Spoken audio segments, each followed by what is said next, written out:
Well, it is a real honor to have an American hero, Admiral Bill McRaven, joining what is some would describe as Wayne's World meets Meet the Press. But this is the man, as I think everybody knows, who got bin Laden. This is the man who served our nation for decades, who was the chancellor of the University of Texas system, and who most famously tells us all to make our beds. Admiral, thank you for joining us. Welcome. Hey, my pleasure to be with you, Bruce. Thanks. So we're here to talk about the book that is out, I think, this week, called The Wisdom of the Bullfrog: Leadership Made Simple But Not Easy. And I've got one friend, at least, who is a big amphibian guy. So let's dispel with that. This is not about amphibians. Explain what the bullfrog is, and then in Navy lore, who is the greatest bullfrog of all time? Sort of the bullfrog goat. Oh my goodness. Well, first, as Ryan McCumbee would certainly appreciate. So remember, as Navy SEALs, we are first and foremost Navy frogmen. So the term bullfrog, of course, means if you're the longest serving active duty Navy SEAL, you're referred to as the bullfrog.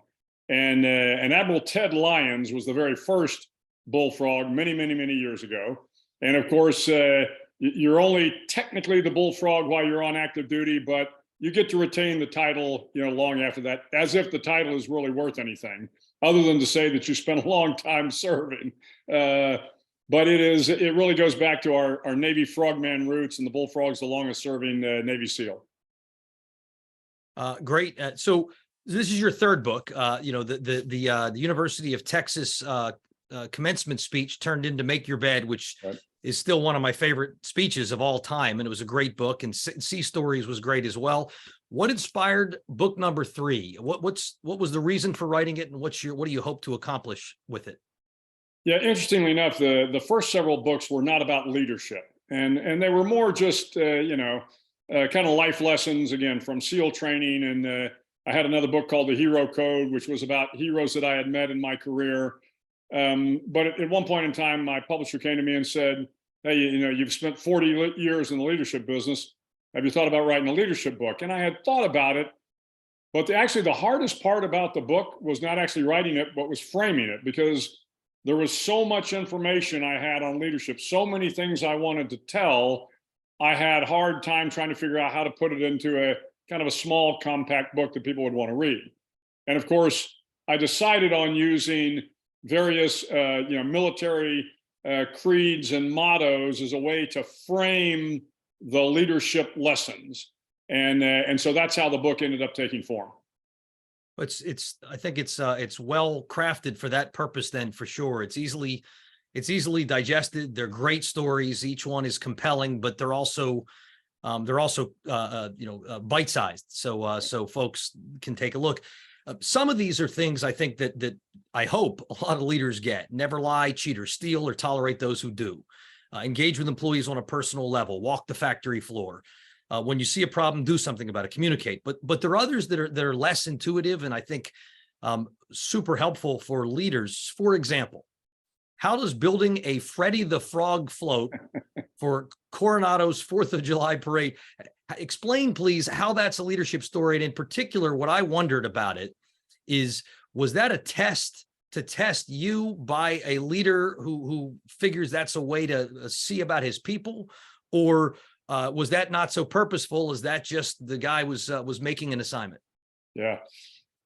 So the story that Bruce is referring to, when I was a young SEAL ensign at Underwater Demolition Team 11, I've been on the board. I've been on the team, for, I don't know, a month or so. And I was out on a training evolution, and somebody comes to get me and says, "The commanding officer wants to see you right away." And I'm thinking, oh my goodness, the commanding officer. I mean, I'm an ensign. He's a Navy commander. He's the guy in charge. I had met him a couple of times after arriving at the team, but, well above my pay grade, sort of thing. So I skedaddle back over to the team headquarters.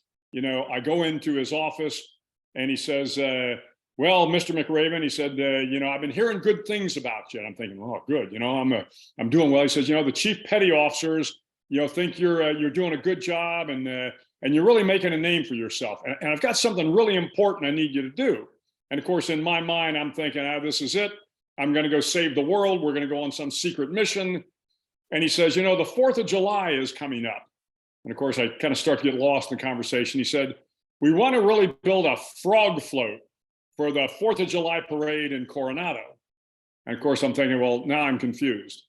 And he said, a big Freddy the Frog, because we're frogmen. We got Freddy the Frog. We'll put him on a truck. We'll have a frog float. And of course, it wasn't exactly what I expected. So I leave the commanding officer's office and I go into the locker room, and I'm sitting down kind of feeling sorry for myself. And again, Ryan would appreciate this. There was an old Master Chief named Herschel Davis. And Herschel Davis was a Vietnam vet, had this big handlebar mustache, crusty old guy, highly decorated. And he sees me sitting there feeling sorry for myself. And he goes, "Oh, what's wrong, Ensign?" I said, "Nothing, Master Chief." And he kind of pulls it out of me. And I said, "Well, the commanding officer says he wants me to build a frog float for the 4th of July parade." And the Master Chief says, "Yeah, and I guess you were expecting to go on some super mission or something." I said, "Yeah." He goes, "Well, let me tell you something, Ensign. I've been in this canoe club for 30 years now. You go out and build the best damn frog float you can." And the leadership lesson to me was just that, Bruce. Is look, sometimes in your leadership career, you're going to be asked to do things that seem, pretty mundane, pretty below your level, not what you expected.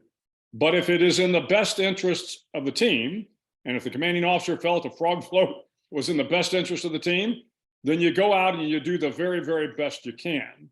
And the point I also make in that chapter is I always found in my years leading that every once in a while, if I did want to find out, whether or not a person was a good leader, you give them a little job and find out whether they have that same energy, that same excitement, that same passion about doing the little jobs well as they do about doing the big jobs well. Yeah, that was my big takeaway. I viewed it actually very similar to the chapter about the important, being a winner, and the idea of, we want Ensign McRaven to be the guy. It doesn't matter what you ask him to do, from, swimming 10 miles underwater and killing terrorists to building a frog float. Nobody will accomplish things more successfully than he did. So here's another one, and you didn't use this as the framer, but the old Mike Tyson lesson. Everybody's got a strategy until they get punched in the nose. And you may have even mentioned Tyson, but the point about contingency planning, and obviously you did a lot in your career, but Operation Neptune Spear was kind of a biggie. The getting Bin Laden, and that you use that story in several places, but nowhere more than the importance of contingency planning, because things did not go to plan, especially in the insertion aspects of it all. And what I wondered is, first, if you would explain, how that planning happened, but then did you have somebody on your team whose job was kick every tire, question everything, shoot a hole in everybody's plan? Was that everybody's job for the whole thing, or were there certain people who were particularly contrarian and therefore effective? How do you operationalize contingency planning where you really do think about everything? Yeah, so there's a lot to unpack there, Bruce, but let me do my best here. So first, the chapter is "No plan survives first contact with the enemy." That's an old military saying. It goes way back to Clausewitz times. And basically meaning, hey, you can, to the Mike Tyson saying, you can have the best plan you want until somebody punches you in the face. Well, you can build the best plan possible, but the enemy gets a vote. So what we have learned to do in the SEAL community is, look, when you build a plan, you better make sure you have plan A, plan B, plan C, and plan D. Because plan A is probably not going to go according to plan. You've got to be able to flex and be prepared to shift accordingly. In the case of Neptune Spear, we did what we call phase planning, phase diagram planning. And the idea is every element of the mission is a separate phase. And so everything from, okay, we're going to drive from the base camp to the helicopters.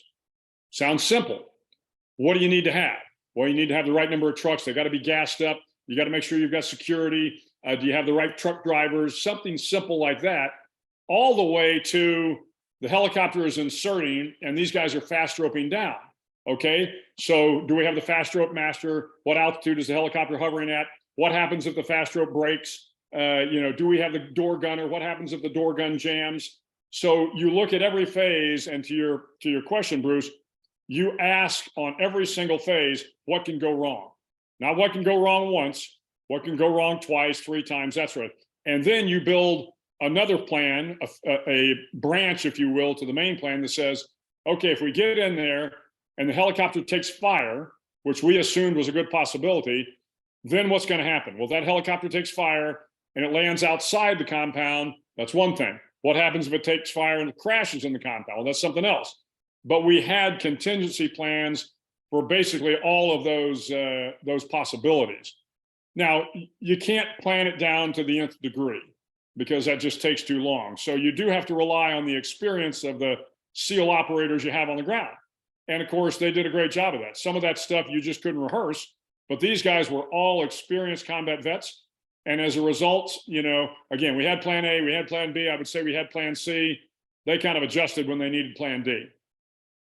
And I assume some of that involved training people for somebody else's job because absolutely. Yeah. So let me ask you this then, and I'm not a military historian. I know you are, but Desert One, the failed rescue of the hostages, was clearly in your mind. It was in everybody's mind.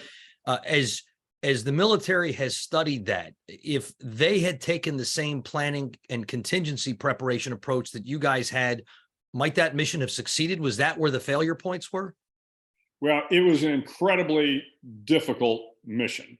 I mean, you're talking about flying into Tehran, landing, or, you were going to get trucks. They were going to come in. They were going to try to rescue the hostages out of the embassy. So, fight their way into the embassy, fight their way out of the embassy, make their way to the soccer stadium, have helicopters come in, pick them up out of the soccer stadium, and make their way out of Iran. It was a very, very complex mission. So I can't tell you whether or not anything that we did would have made that any more effective. However, I did have an opportunity to, as part of my thesis that I did in Naval Postgraduate School, I did interview a number of people that were on that mission. And the one thing that they didn't do, which I made sure we did do on ours, was they never had a chance to conduct a full dress rehearsal. They did bits and pieces of the mission, but they never took the opportunity to bring it all together. And one of the individuals I interviewed, who was a very senior Army special operator, he knew at the time that could be their fatal flaw. And this, I interviewed him back in 1991. Even then, all these years later, you could tell he was just seething with anger that they didn't have either the time or they didn't end up doing it. That would have solved a lot of problems, but I'm not sure it would have, it would have solved all of the problems. Okay, well, so let's turn to a different one. The only easy day was yesterday, which I love that one. Although and the stories therein were pretty compelling.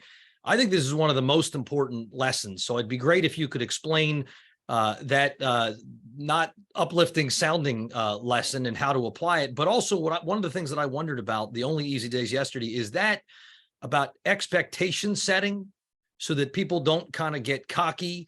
Or is that one of the stories you used there was you were injured and you still went on the really long run? Is that about signaling your leadership by, you never quit, you'll do everything the men do? Or is that about everybody recognizing that it's never going to get easier? So once you get your mind around that, it's more manageable. I think it's the latter, Bruce. So the saying has become kind of the unofficial SEAL motto. And I can't remember what class it was. Ryan might remember. I put it in the book, class 80 something anyway. But so every SEAL training class, you get a T-shirt and you come up with a quote for the T-shirt or something. And years before me, one of the classes had this quote: "The only easy day was yesterday," and it began to take on a life of its own over time. And the implication going through SEAL training is every day is going to be hard. If you think yesterday was hard, guess what? It's going to be just as hard today, maybe even harder. And so the lesson that I draw from that in the book is, as a leader, there really aren't any easy days. And if you take on the mindset that, got past that tough one, I guess tomorrow is going to be easier, you're about to get, kicked in an area that's going to be very, very vulnerable to you. So you just need to go into work every day and think to yourself, it's going to be hard. I've got to bring my A game. I've got to give it everything I've got. And I think it was in that story I do talk about, it wasn't intended to be about me per se, But the fact of the matter is, as a leader, if you ever get to the point where you think you're there and that you don't have to bring it anymore, you're mistaken. Every single day, whether you're an ensign or a 4-star admiral or the chancellor, my approach to this was every day, I'm not entitled to anything. I'm only entitled to more hard work. And that's got to be, I think, your mental attitude coming in as a leader.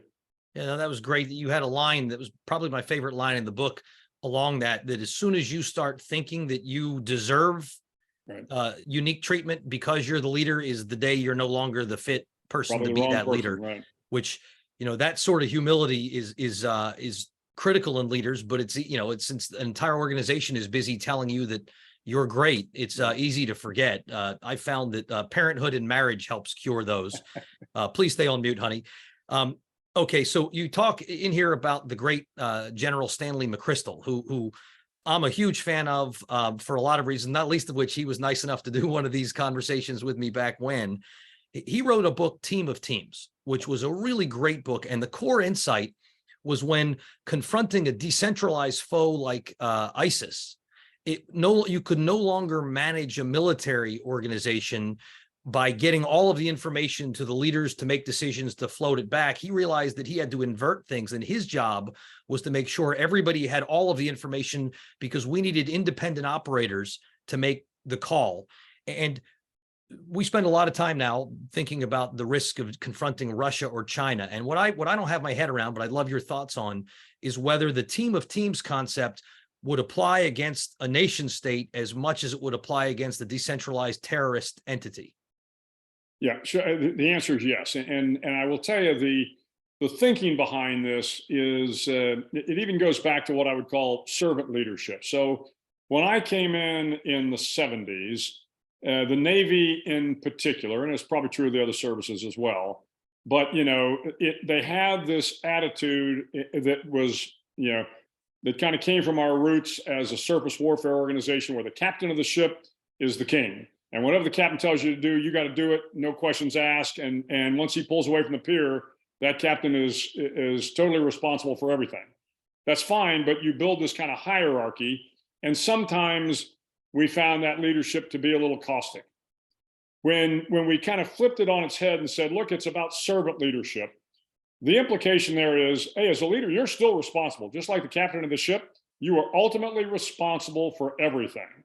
But the way you get the men and women to serve you the best is to give them the training, give them the resources, give them the latitude to do the job, and then hold them accountable when they don't do the job. So when let's take a look at Russia and Ukraine right now.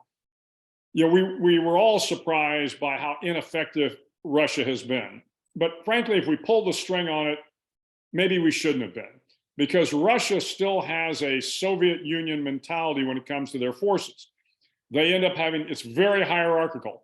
So, the sergeant's got to talk to the captain's got to talk to the major's got to talk to the colonel's got to talk to the general's got to talk to Putin, right? In Ukraine, we started training the Ukrainians back in 2014, and we had to kind of break a lot of their old Soviet style methods to warfare. The first thing was we had to help them build a non-commissioned officer organization, because once again, what we've learned over time, the Navy has its chief petty officers, the Army has its first sergeants and sergeant majors. At the end of the day, you've got to give them the latitude to be able to do the job at their level.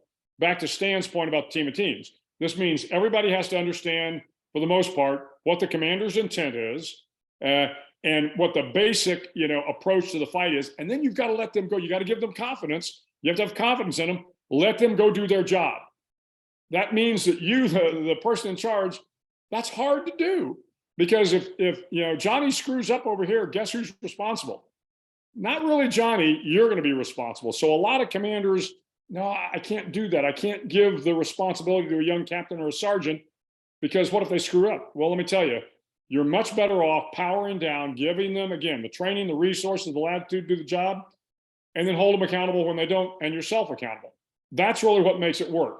We've decentralized the Ukrainian military to the point where they're flexible and agile.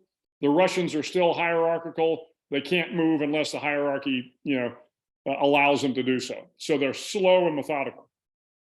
Now, a lot of that is also, and what we're seeing in Ukraine, driven by technology. And whether it's drones or javelins or real-time information from satellites or sharing intel, it feels like it's shifting some of the advantage from attackers to defenders. And I want it when you read about, and you probably know Marine Commandant General Berger, who's a impressive man, and he seems to get this, but he also seems to be fighting a little bit of internal inertia. And he, in interviews, implies that America is still struggling with trying to execute on what General McChrystal was able to do in theater. I wonder how is the training of SEALs and how is the operation of the military adjusting, and how does it need to adjust to what we're seeing in Ukraine and to what we're deploying with technology? Yeah, so the military, of course, goes through these cycles all the time. You can go back to the days of cavalry, and then the motorized transport comes, and we still had, cavalry, battalions, because people just weren't prepared to make the leap to motorized. The Gatling gun comes along. About every 10 years, there is a new technology that changes the dynamics on the battlefield. It seems to be happening faster and faster as a relationship to the curve of change, but the changes occur. And you have to be in a position to adjust to the changes, not fight them. Now, there are always going to be those folks that say, the last war, we fought the last war this way and we were successful, therefore we ought to be able to fight the next war. And of course, all of us that have been in leadership positions know you can't, quote unquote, fight the last war. Doesn't mean you can't take lessons from the last war, but when the landscape changes, now we have drone technology, now we have AI and machine learning, now we have, oh, by the way, our enlisted corps is just better educated. They're highly educated young men and women coming in relative to, my years and Ryan's years. So the fact of the matter is, it's a different dynamic, and you've got to be able to adjust. Now, at the end of the day, the fact of the matter is, it is about killing and defeating the enemy. And for all the technology that's out there, the fight in Iraq and Afghanistan, for some reason, is a little bit more representative. Here we had the best military in the world. Well, every time the guys went out on mission, they had a combat air patrol overhead, they had artillery on call, we had medevacs on call, we had drones overhead that were looking down, and routinely we got hammered by guys in flip-flops with AK-47s. So some things don't change. And when you take a look at those men, I don't know that we've had any women, but those men that have received the Medal of Honor as a result of Iraq and Afghanistan, they were in, for the most part, hand-to-hand combat. So some things on the battlefield don't change. You still need the men and women that come forward to be warriors, to realize that they've got a job to close within the enemy and kill them, right? That's the job, whether you like it or not, whether it's palatable or not, whether it sounds, politically correct or not, you have to be able to do that. Now, you also have to be able to use the technology that's available so that you can get inside the decision process, so that you can find them, so that you can hunt them better. But there are aspects of warfare that will never, ever change. And that's the ugliness and the hardness of warfare. But then on the other end of that scale, everything changes about every 10 to 20 years, and you have to adjust. And how are the adjustments flowing down to SEAL training? Yeah, it's a great question. So the fundamentals of SEAL training, I would say, have not changed really since Ryan was before me. And between Ryan's days and my days, I've been out there, it's still kind of the same. We are selecting for an individual that is mentally tough, can think on their feet, knows how to work in teams. Those are kind of the three things that you're looking for, right? Then when they get out of SEAL training, that's when you begin to see the changes in terms of, okay, well, when I came in, I was using an M14, M16. Now, of course, they've got, all sorts of weaponry that wasn't even available. Now we've got overhead drones, all these, and you've got to be able to incorporate that. And the SEAL teams are absolutely using that. So it is, again, it's this kind of, not necessarily a dichotomy. You have to have both. You have to have the individual who knows how to fight, think critically, work in teams, and then you bring in on top of that the new technology, and you've got to bring those both together. All right. So you spent most of your career leading fighting men and women. And as you just explained, we need them to think and act independently, but ultimately they need to follow orders. Then you go lead an academic institution where the student and faculty are not generally known for order following per se. In fact, if anything, they kind of challenge authority as whether it's learning or that's just what they do, hence the tenure. Did you find yourself well prepared after decades to make the leap to such a different population? Yeah, I was often asked the question when I met with donors and large groups of people, and it was always the person asking the question. It was always a rhetorical question in their mind. They would say, "Well, Admiral, when you led all the men and women, they just did what you told them to do. They followed orders, and now you got all these academics." And after they got through asking the question, I would say, "Well, let me tell you, if you think that the soldiers, sailors, airmen, and Marines that I led just did what I told them to do, you've never spent a day in the military. The fact of the matter is, enlisted men and women and officers, they want to be led just like everybody else. You have to inspire them, you have to motivate them. Every once in a while, you got to kind of kick them in the fourth point of contact. But you really have to inspire and lead them in a way that I think applies irrespective of where you go. So when I became the chancellor, one, I loved the faculty. I loved the eccentricity. One, they were passionate about teaching the students, which I always appreciated. And yes, they were quirky at times, and yes, they didn't like certain direction. But I will tell you, they still wanted good leadership. They wanted men and women that were honest, that were trustworthy, that would do what they said they were going to do. I think they always appreciated my engagement with them. I spent a lot of time with the faculty senate, with the student senate. These are techniques that every leader should understand, kind of, if not intuitively, but certainly by the time you get to my level, it is pretty intuitive. But those qualities that helped me lead U.S. Special Operations Command and others, the same qualities that allowed me to lead the University of Texas system. The only difference was, and again, early on, I had to learn the nature of higher education and healthcare. And so, again, like any new leader, you come into a new position. I relied on the experience that I had. I learned as much as I could. And then those leadership lessons still apply. Great. Ryan's making trouble in the chat with potential questions about how much you love the trustees, but we're going to skip that for now, Ryan.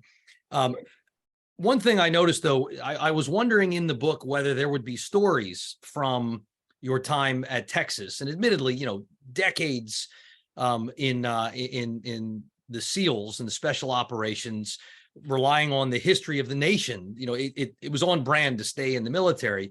But do you feel like there are leadership lessons from the academic sphere? Is that the next book? When you, after your time there, what do you think leaders should know that maybe wouldn't have been in here, but you saw there? Yeah. So, leadership is something that you learn every single day. I'm still learning how to be a better leader. And you make the transition from the military to the academic world. Yeah, there were challenges, and I stumbled a lot, and I made mistakes, and you learn from those mistakes. I think I have kind of incorporated those into the book without thinking of them from my time as the chancellor. In other words, there's a story in there. Can you stand before the long green table? Talking about accountability. Run to the sound of guns. This is you move to where the problem is. So while I told kind of military stories, because frankly, they're a little bit more interesting to people, those still applied. I still thought about that when I was making decisions or taking actions as the chancellor. I would think to myself, okay, can I stand before the long green table? Can I justify to reasonable men and women why I am making these decisions and why am I taking these actions? Run to the sound of guns is one. Every general on the battlefield knows, hey, when the action's happening over here, and it's hot and it's heated, that's where you move to, right? The idea being, hey, as a leader, when you see a problem, move to it. Go try to solve it. I saw a lot of times in my time as chancellor, we may have had the smartest men and women in the room leading, but we hadn't given them an opportunity to learn about leadership. So there were times when something would happen on a particular campus, and I would call up and say, hey, so what are you doing about this? And they would say, well, I'm letting the dean handle this. It's like, nah, I don't think so. I think that we need to let the dean or the provost handle this. And of course, I would kind of troop lead them, as it were, to say, look, this is something that you need to get engaged in. And you could tell there was a tension there, but if I get engaged in it, then it gets all over me. Yeah, sorry about that. That's part of being a leader. You're going to get dirty and messy if you jump into the middle of a problem, but sometimes the leader's the only person that can solve that problem. So while I don't specifically address my time as the chancellor, I guarantee you the lessons that are presented in the book, I was thinking in my time as chancellor as well. Have to be the wisdom of the Longhorn, I guess, or the so a lesson that you didn't describe as a lesson, but I clearly take away is something that you thought about, and it maybe because it would come off in a book, self-serving, is the importance of studying history. And the importance, because when I read this, I thought, man, how am I going to keep all of these in my head? Because you make the point that it's simple but not easy, which is a very smart and elegant way to explain. There are truths, but they're never easy to implement. But it's also keeping, I've got my little yellow stickies, and it made me think that a leader, like when you were in the SEALs or at Texas, probably needs to spend a lot of their time relearning vicariously lessons that were learned by leaders before them.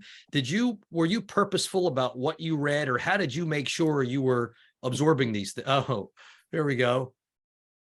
So I'm not sure exactly what you're looking at, but 1001 battles, terrorism, blood on the shores, the sword and the pen, spec ops, marathon wars.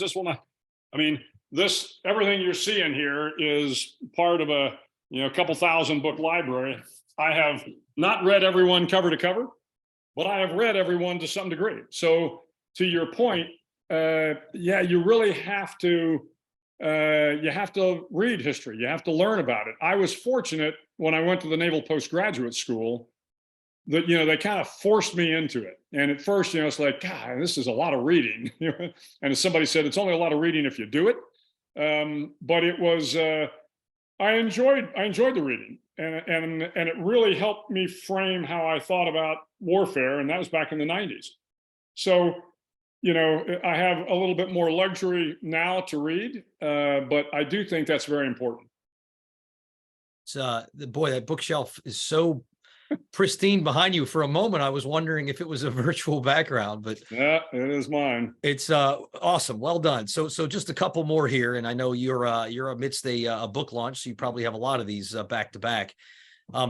Question on current events. A lot of folks think we're entering a new Cold War with China, which I guess it's better than a hot war with China, but it's still fairly scary. I'm interested in your take on bilateral relations, U.S. China, where you see things going, and what you think that means in terms of the need for America's military training, preparation, and thinking. Well, we've been talking about kind of pivoting to Asia for quite some time. This was a term of art, I don't know, maybe 10 years ago. I mean, President Obama tried it. I think President Trump tried it, but we kept getting kind of sucked back into the Middle East.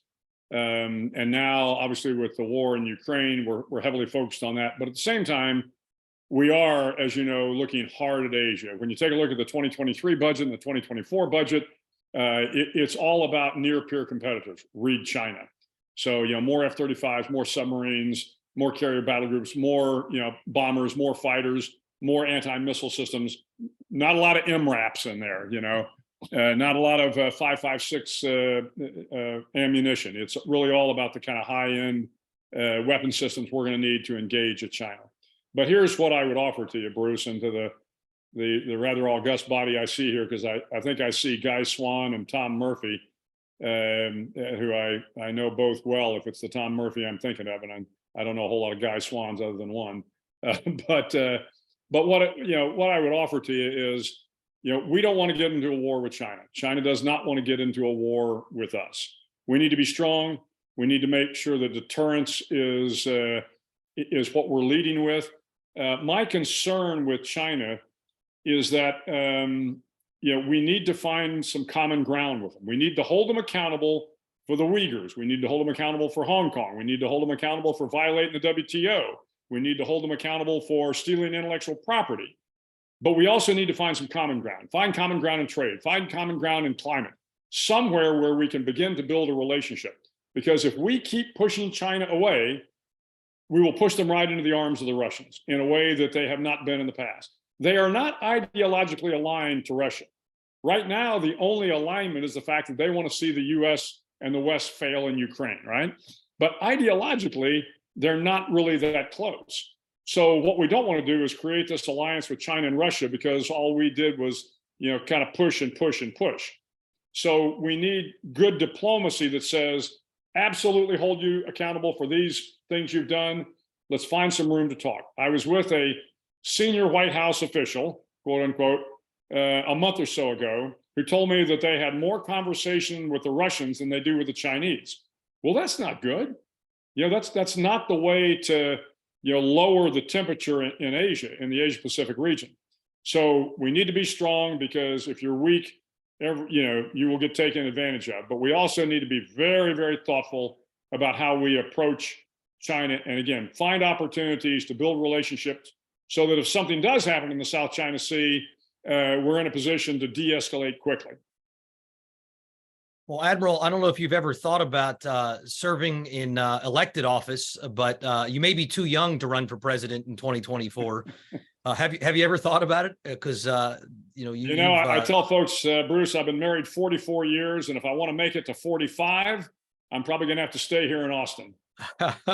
Fair enough. All right. So one last question. There's 1,000 more I could ask, but I want to be fair to you and everybody's time. What lesson almost made it? What didn't quite make the cut? And or if knowing everything you know now, is there anything you think you might have added on that you didn't include? The good thing was I had a long time to think about it in terms of the lessons I wanted to put in the book. And I think if I would have had something that I hadn't considered, I probably would have taken the time to add it on. But at the end of the day, the book, in terms of its leadership lessons, there's no rocket science here. But the point that I make at the very beginning of the book, of course, is the Clausewitzian quote that everything in war is easy. It's just the easy things are difficult. And this is the nature of leadership. It would be easy to get up on the chalkboard and say, be men and women of good integrity, good character, be trustworthy, take care of your men and women, lead from the front. It's just hard to do. It's hard to do because we're human. We have our own foibles. There are things that are always nipping at our heels that kind of affect your ability to always be the best you can be. So what I want people to take away is there are some things you can do that are simple. You don't lie, cheat, steal, or tolerate those who do. We ought to expect that from our leaders. That doesn't sound terribly hard, but sometimes it work hard.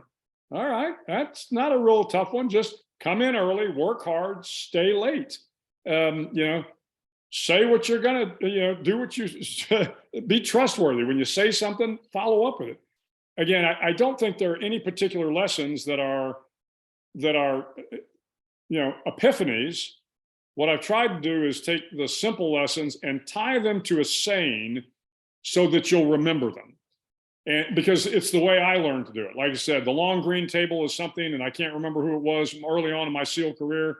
Somebody talked about the long green table, and for the rest of the 37 years, that saying was embedded in my head. And every time I'd start to do something, I'd go, ooh, if I had to stand before reasonable men and women, what would they think about my decision? And run to the sound of guns. I mean, sometimes you go, God, I'm just tired today. I really, really don't want to go handle this problem because it's just going to eat up all my time. And when you fail to do that, it takes more time to resolve the problem every single time.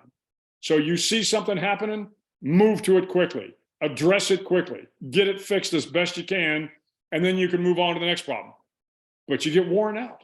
You get worn out doing that. I guess the one thing I would add, now that you're talking about it, is the nature of stamina. People ask me about Zelensky all the time, and I say, one of the great wartime leaders in modern history, because he has the three things that every leader ought to have. He's got great courage. The saying when they said, hey, you want to ride out of Kyiv? And he said, no, I just want more ammunition. Great. He stayed there in the fight. He goes to the front. Great courage. Stamina. Having spent a lot of time in a combat zone, I can tell you, and again, Ryan and Guy and others would attest to this, you get tired quick. Your days are long. You get maybe 4 or 5 hours sleep a night, day after day after day after day. It wears on you. And so you have to have a lot of stamina. And then, of course, in Zelensky's case, he messaged and he inspired people. But I don't talk about stamina per se in the book, but that is a quality. It's a little bit like the only easy day was yesterday. You've got to have the stamina. And sometimes that's get good sleep, eat well, do the things you know you have to do to keep your body physically healthy, because that's important if you're going to lead in today's environment. Yeah, there's similarly in investing, they sometimes talk about you don't need to be the best return. You just need, it's not the most in a year, it's consistently above average for the longest possible period of time. Admiral, you have been generous with your time. For all those who attended, as we always do, we're going to send a link where people can enter their address, because we're not mailing the book, but we bought the book, and people who mail books will mail the book for those who are interested. I personally, admittedly, didn't read it. I listened to it because the Admiral narrates on Audible, and boy, it was really fun riding with you for a couple of hours and hearing you tell these stories, because you tell them so well. For those who want nothing whatsoever military, in 1 week from now, we have former CNN anchor Chris Cillizza talking about, the book is Power Players, Presidents and the Sports They Played. Admiral, thank you for joining us. Really appreciate it. Hey, my pleasure, Bruce, and great to see some of my old friends on here. Thank you.